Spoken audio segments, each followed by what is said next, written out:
Graça e paz, meus queridos, estamos de volta.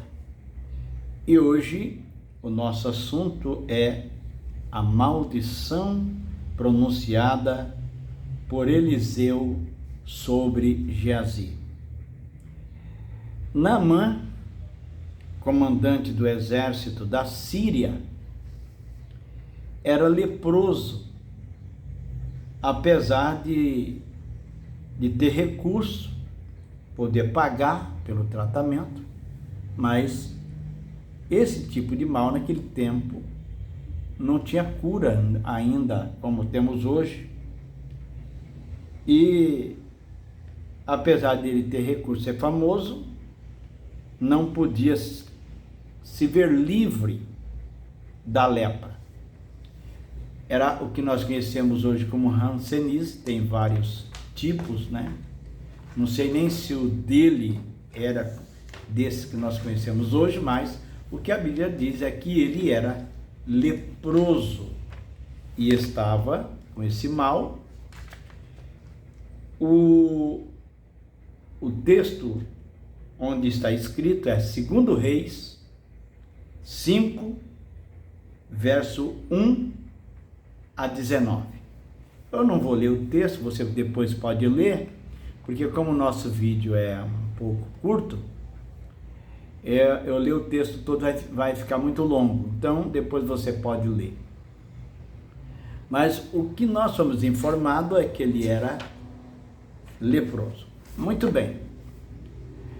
Informado por uma escrava judia que tinha sido levada de Israel, escrava da guerra, e trabalhava para a sua mulher, uma empregada lá, uma escrava da cozinha. O que o profeta Eliseu, ela disse que o profeta Eliseu poderia curá-lo se ele estivesse diante dele. Conhecido nas palavras dela como profeta de Samaria, é assim que ela se referiu a ele.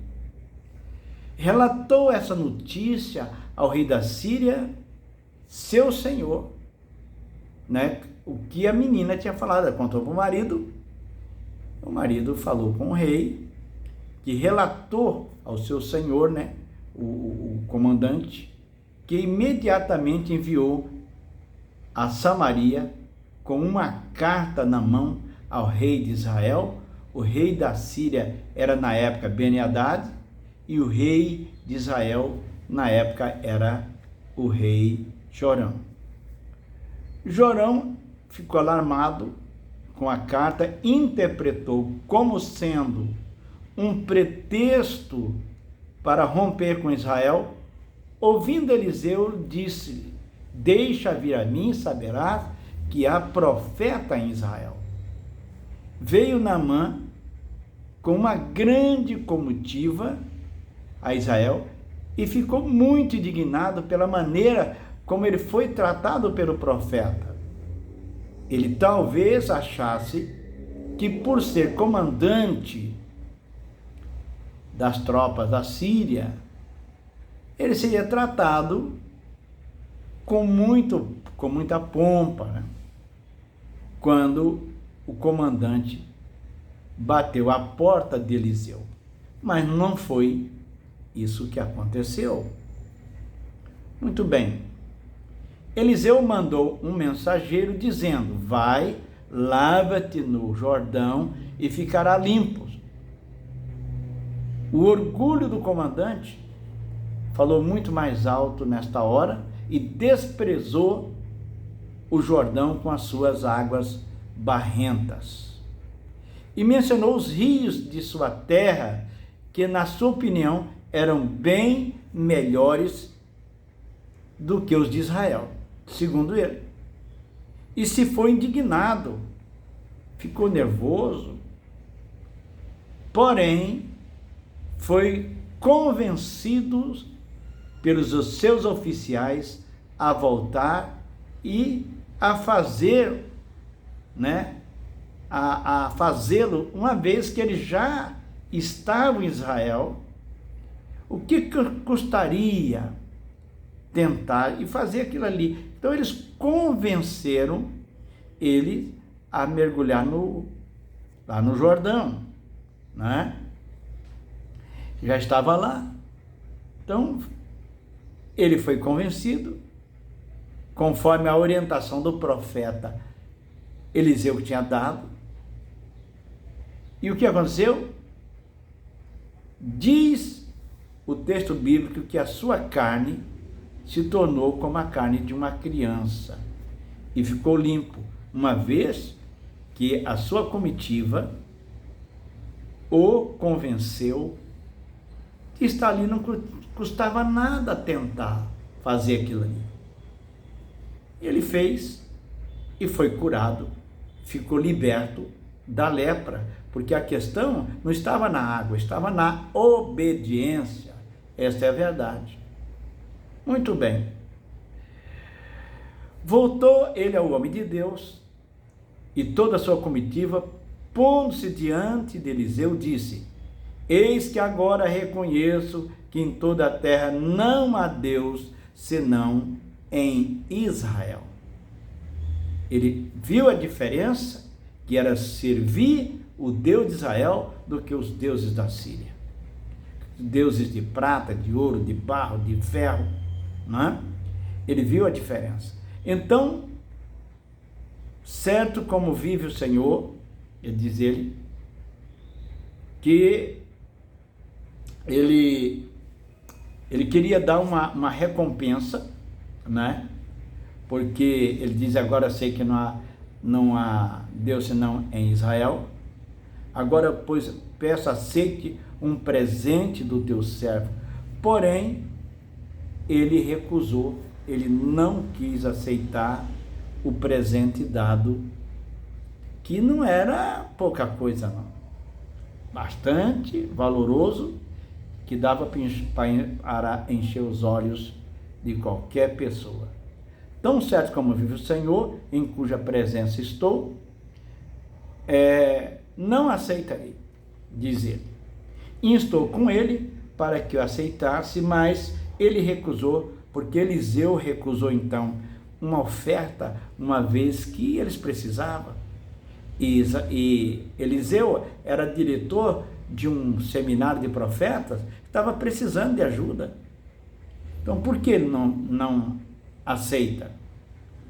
É possível que Naamã pensasse que o Deus de Israel fizesse algo para ou melhor, algo para o ser humano por meio de pagamentos, por meio de merecer a bênção de Deus. Talvez fosse essa a causa que ele não aceita a recompensa. Talvez ele tivesse a sensação de que estava pagando pela bênção recebida. A oferta era generosa, 10 talentos de prata, 6.000 ciclos de ouro, né? Olha que coisa interessante, 10 mudas de vestes festivais. Esse montante era equivalente a 300 quilos de prata, a 70 quilos de ouro, além das vestes especiais para a época de festa. Naamã não estava sendo generoso, talvez como a gente possa pensar à primeira vista, pois ele ofereceu a oferta depois do milagre e não antes, como devia ser. Isso está escrito em 2 Reis 5, 16 e 17. Pois bem, o que acontece então? Eliseu despediu o homem que foi em seu caminho, e Geazi não se conformou com aquilo e resolveu correr atrás da carruagem, o que, vendo o sírio Naamã, mandou parar a carruagem e perguntou: tudo vai bem?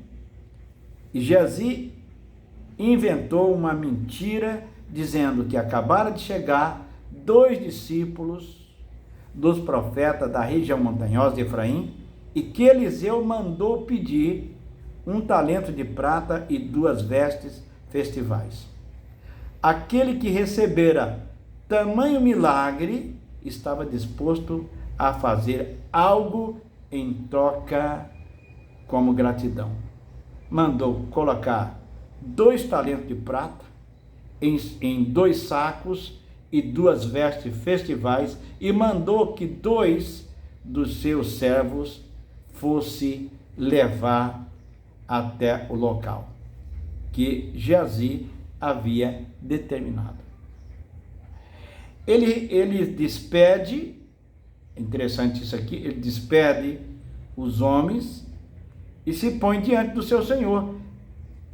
Ficou ali à sua disposição. E então lhe perguntou Eliseu: de onde vens? E ele respondeu: teu servo não foi a parte alguma. E Eliseu disse: porventura não foi contigo o meu espírito quando aquele homem voltou do seu carro? Ora, era isso ocasião para tomar prata e vestes e tomar donativos, para receber o que ele havia recusado? Então ele disse: era isso ocasião para tomar prata e vestes, etc. Portanto, a lepra de Naamã se apegará a ti. E imediatamente ele ficou leproso. Ele diz aqui: se apegará a ti e a tua descendência para sempre. E então saiu de diante dele leproso, branco como a neve. Interessante que foi imediatamente ele ficou leproso. 2 Reis 5, 19 a 27.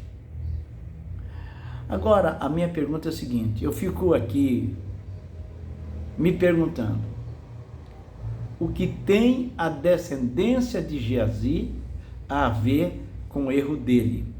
Por que a descendência dele teve que ficar leprosa, se foi Geazi que errou?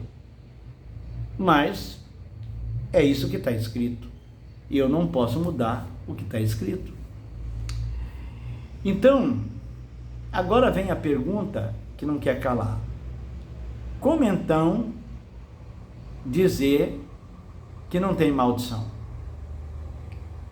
Como que maldição não se transmite, como alguns falam que não? Como explicar então o caso de Geazi, que ficou leproso imediatamente e que a maldição se apegaria aos seus descendentes? Ele teria uma descendência de pessoas leprosas por causa daquele pecado. A Bíblia diz que sim, que se transmite. Aqui está uma prova, e nós não podemos mudar o texto da Escritura. Então, meus queridos, nós precisamos prestar atenção no que a santa palavra de Deus diz. O fato é que isso se cumpriu. Aconteceu pela desobediência dele. Então, mas nós, graças a Deus, que em Cristo nós podemos ser libertos de qualquer maldição. Deus abençoe. Até o próximo vídeo.